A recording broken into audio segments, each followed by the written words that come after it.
లలిత exchange Utsav పాత నగల అదే బరువుకి కొత్త నగలు తీసుకో నగల ప్రైస్ లో 20% ఆదా చేసుకోవచ్చు. పల్లవి ప్రశాంత్ కి టైటిల్ రావడం కరెక్ట్ అంటారా? 100% అండి.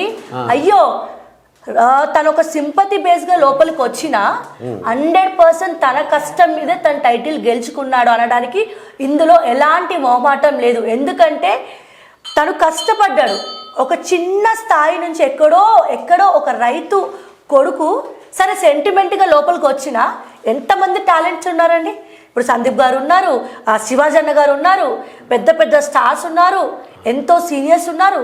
వాళ్ళందరిలో ఫిజికల్గా మెంటల్గా తన బిహేవియర్ వైజ్గా కూడా స్టార్టింగ్లో కొంచెం అటు ఇటుగా ఉన్నా కూడా శివాజన్న మాటలు విని తన గైడెన్స్తో అలా కష్టపడి ఫైనల్స్ వరకు జెన్యున్గా టైటిల్ తీసుకున్నాడండి.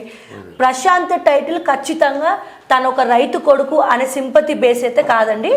లోపలికి వచ్చాడు, ప్రతి టాస్క్ వెనకాల ఒకటి మాట్లాడడం, ముందు ఒక మాట్లాడడం, ఒకరిని అబ్యూజింగ్గా వాడడం, బ్యాడ్ వర్డ్స్ మాట్లాడడం, అలాంటిది ఎప్పుడు స్పెషల్లీ అమ్మాయిల విషయంలో కూడా ఆడపిల్లల విషయంలో కూడా ఇలా మాట్లాడడం ఎప్పుడూ లేదు. ఇంకా చిన్న చిన్న గొడవలు అంటే అది బిగ్ బాస్ హౌస్లో కామనే. సో ఖచ్చితంగా ప్రశాంత్ లోపలికి వచ్చాక తన కష్టం మీదే తను టైటిల్ తీసుకున్నాడు అని నేను సందీప్ గారు భావిస్తున్నాం. ఇది 100% నిజం. అయితే ఈ కోర్టు ఈ విషయంపై 14 రోజులు రిమాండ్ విధించిందండి, జైల్లో పెట్టిందండి. దీన్ని ఎలా చూస్తారు మీరు? 14 రోజులు అనమాట. ఒక పరంగా అండి, ఎప్పుడైతే మనము పోలీస్ వాళ్ళ రూల్స్ అండ్ రెగ్యులేషన్స్ అవైతే మనం క్రాస్ చేస్తామో దానికి ఖచ్చితంగా వాళ్ళ సైడ్ నుంచి వాళ్ళు యాక్షన్ తీసుకుంటారు. సో ఎప్పుడు కూడా నేను దాన్ని రెస్పెక్ట్ చేస్తాను.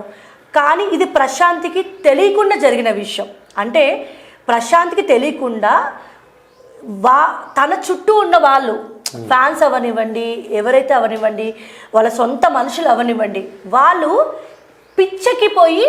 పిచ్చెక్కిన కోతుల్లాగా ఇప్పుడు కోతికి కొబ్బరి చిప్ప దొరికితే ఎలా ఉంటుందో నుప్పు మీద ఉంటే ఇంకా ఎగురుతుందట. అదన్న కోతికి కొబ్బరి చిప్ప దొరికితే ఎలా ఉంటుందో అసలు వీళ్ళని ప్రశాంత్ ఫ్యాన్స్ అండి, ప్రశాంత్ ఫ్యాన్స్ అని చెప్పను, కొంతమంది అన్నపూర్ణ దగ్గర ఉన్న వాళ్ళని నేను అసలు నీచమండి, ఎంత నీచమైన మనుషులంటే వాళ్ళ బిహేవియర్స్ చూస్తున్నాను.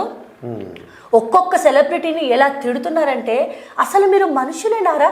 మీ ఇంట్లో మీ పేరెంట్స్ ఉంటారు, మీ అమ్మ నాన్న మిమ్మల్ని ఎలా పెంచారు, ఎంత ధైర్యం ఉంటే వాళ్ళు స్క్రీన్కి వచ్చి వీడియోస్ తీసి పెట్టారు.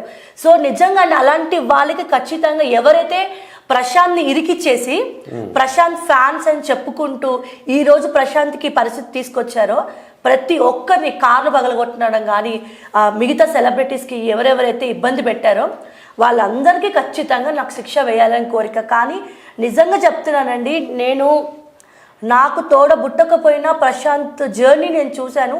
స్టార్టింగ్లో ప్రశాంత్ ఫ్యాన్స్ వల్ల నేను కూడా కొంచెం ఇబ్బంది పడ్డాను. నేను చాలా వీడియోస్ కూడా చేశాను.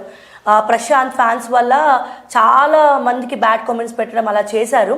అప్పుడు నేను చాలా ఇంటర్వ్యూస్ చేశాను. అప్పుడు వాళ్ళ ఫ్యామిలీలో ఒకరు ఫోన్ చేశారు నాకు. వాళ్ళ ఫ్యామిలీలో ఫోన్ చేసి, అక్క మాకు సంబంధం లేదక్క, మా మనుషులైతే కాదక్క, నిజంగా మీరు బాధపడితే సారీ అక్క, నిజంగా బ్యాడ్ కామెంట్స్ ఎవరు పెడుతున్నారో మాకు సంబంధం లేదక్క, ప్రశాంత్ పేరు చెప్పుకొని వేరే వాళ్ళు పెడుతున్నారక్క అని వాళ్ళ ఫ్యామిలీ మెంబర్స్ నాతో మాట్లాడారు. సో దాని తర్వాత సందీప్ గారు ఎలిమినేషన్ అయిపోయి బయటకు వచ్చారు.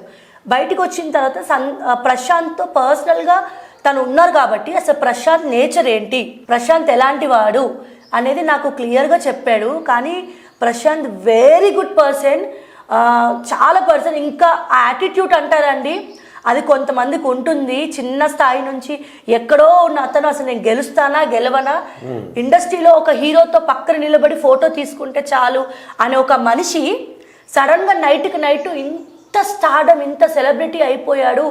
టైటిల్ వచ్చింది అనగానే వాడికి ఎలా బిహేవ్ చేయాలో తెలియలేదు.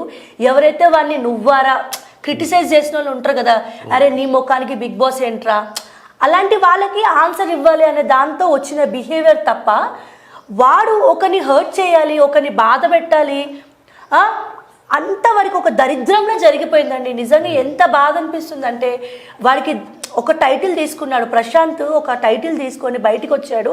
శనీశ్వరుడు నెత్తి మీద తాండవించినట్టుగా ఒక్క నైట్లో స్టార్డమ్, ఒక్క నైట్లో 1 నైట్లో మొత్తం ఇంత ఘోరం జరిగిపోయింది.